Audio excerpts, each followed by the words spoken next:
That's me Honda CBF 125.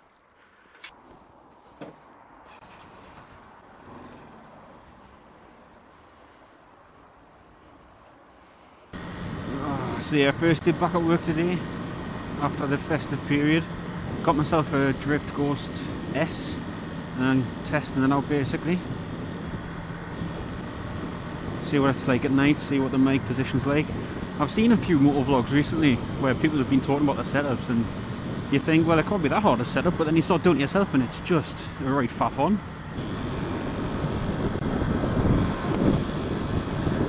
Been riding this for about 4 months now.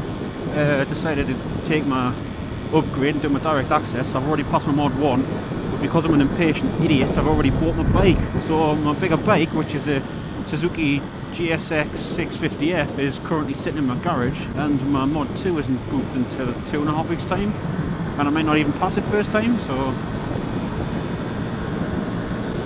if patience is a virtue, I'm certainly not bestowed with it.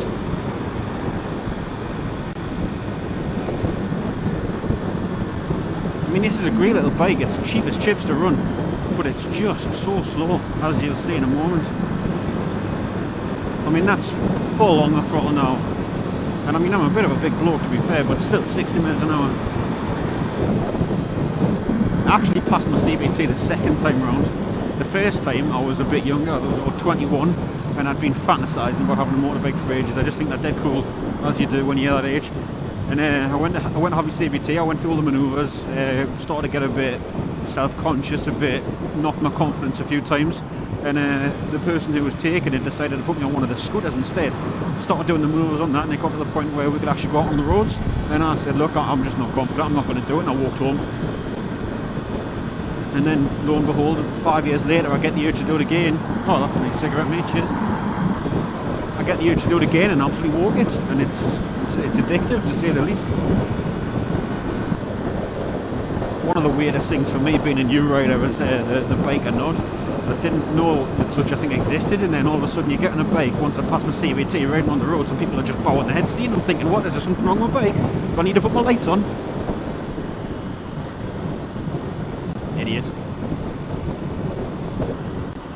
It's busy tonight.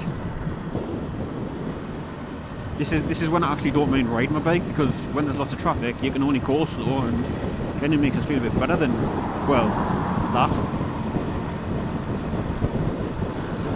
I've got 4 hours booked in for my mod 2 lessons this coming Saturday, and then another 4 hours the following Saturday, and then it's my mod 2 test, so hopefully I'll be able to pass it, because with that bike sitting in my garage it's absolutely tempting to get out and ride it, but it's just obviously not advisable. Great bike though, I think, beautiful. Obviously I bought it. You know, it's funny, I wanted to start riding a motorbike, I just didn't think of how much it would actually cost.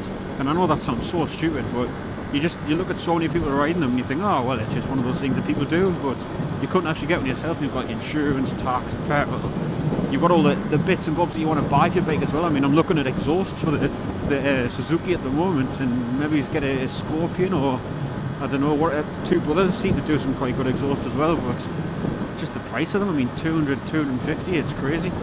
Especially when it's one of those things that's like, if it's not broken, don't fix it. So, but you see all the time that loud pipes save lives, apparently. And considering this is the first week in January, Happy New Year everybody, by the way, it's very mild. I remember last year being absolutely bitter at this time of year. I didn't think I'd be coming out for a leisurely evening motorbike ride.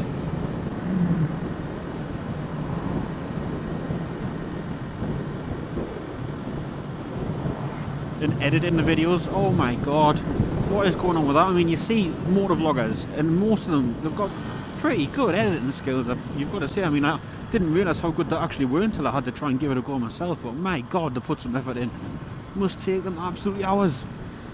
But then they're getting these videos out like 1 and 2 every week, and you think, how have you got the time to go out, record the stuff, talk all that time, edit it, get it online, and then just do it again and get in a few days' time? It must take up absolutely mountains of time. So I don't know if I'm going to be able to do that. I don't know if people want me to do that. It's quite nice here. This is Tynemouth. It's a lovely place.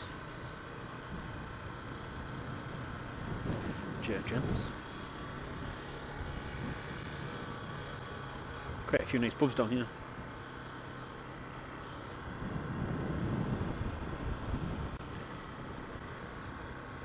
Oh, it always gets a bit morbid after when you see Christmas lights up, but it's not Christmas anymore. Unless, of course, you're one of those bar humbug Scrooge types, and then it's probably absolutely blissful. I'm certainly not. Oh, do you know what does my head in? An itchy head when you've got a helmet on. Because there's nothing you can do except that. Just got to shake your head, which I'm sure looks quite strange. Especially when people see it. People see us do it, and you can see them stare and think, what the hell is wrong with him? What they don't know is I ask myself that every day.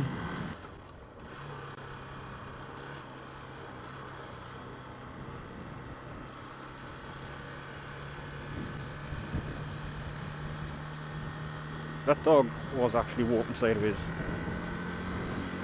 No!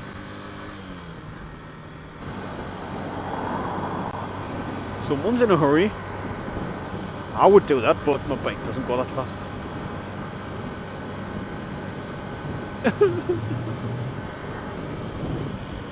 Do you know what I hate as well? When you're riding in the dark and you see one headlight and you're like about to do the nod and then realise it's just a car and it's got a bulb out. This is the road to St. Mary's Lighthouse.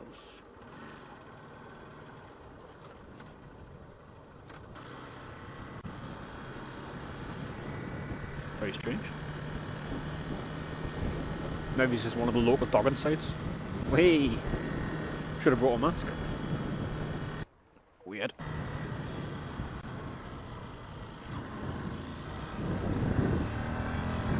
It's crazy! The main reason for getting the camera is after 4 or 5 months of riding on this thing, most days, the amount of people who cut you up on roundabouts is just starting to get tedious. And I've got a sneaking suspicion that it may actually lead to an accident at some point. I mean, they do say that all bikers will get in an accident at some point, so I might as well be prepared with the camera or like some form of evidence gathering when it occurs, if it occurs. I'm a vlogging noob. Something I think about riding a motorbike is that it makes you a better and more aware car driver. Oh my god, I thought it was a train, but it was just a reflection of my visor. But yeah, riding a bike definitely makes you a better car driver. I think it goes without saying. Because you become aware of a lot more of the hazards that are on the roads, and it means that you start looking for them. For example, turning. I used to just glance in my mirrors when I was turning in the car, and then if it was clear that was it, I'd be quite happy, but not anymore. Turn my head, look out the window, see if there's anything there, and I'm still a bit cautious about doing it, even after doing that. It's pretty! Well, that's the night test done at least. And my hands are freezing. Summer gloves in winter. Best thing ever.